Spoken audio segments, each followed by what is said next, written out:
জীবনের রঙিন স্বপ্নগুলোর মাঝে নিজেকে জড়াতে গিয়ে কখনো বুঝিনি তোমাকে মা।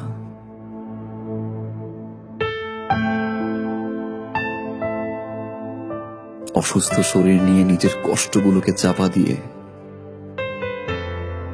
আমার পছন্দের খাবারগুলো রান্না করতে মা, কিন্তু কোনোদিন বুঝতে পারিনি তোমার কষ্টগুলো।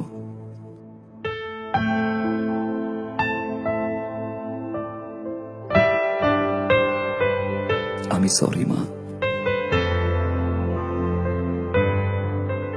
বন্ধুদের সাথে হাজারো কথা বলতে গিয়ে নিজেকে ব্যস্ত রাখতাম, কিন্তু তোমার সাথে কথা বলার সময়টুকু পেতাম না মা।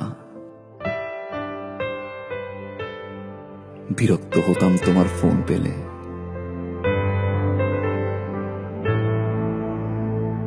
আমি সরি মা। ক্ষণিকের ভালোবাসার পিছে ছুটে তার পছন্দের খাবারগুলো দিয়ে তাকে সারপ্রাইজ দিতে ব্যস্ত থাকতাম।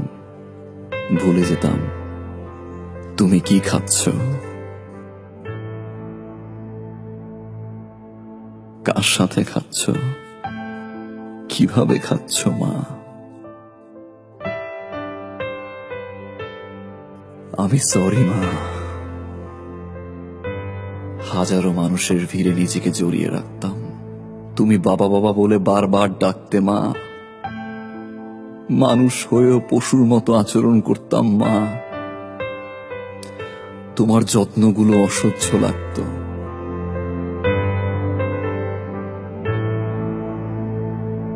আজ তোমার দুপা জড়িয়ে ধরে বলতে ইচ্ছে করে আমি সরি মা।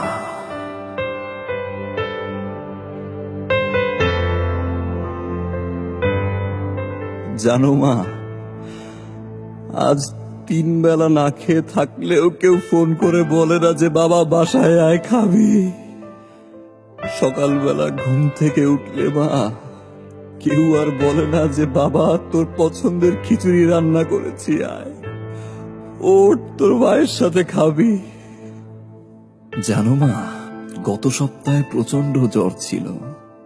তোমার মতো করে মা মাথায় হাত বুলিয়ে দিয়ে কেউ বলে না বাবা তোর মা তো আছে, সব ঠিক হয়ে যাবে।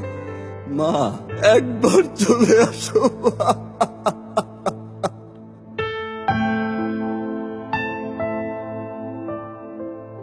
মা কোনোদিন বলতে পারিনি, আজ একটা বার বলতে চাই সরি মা, and I love you।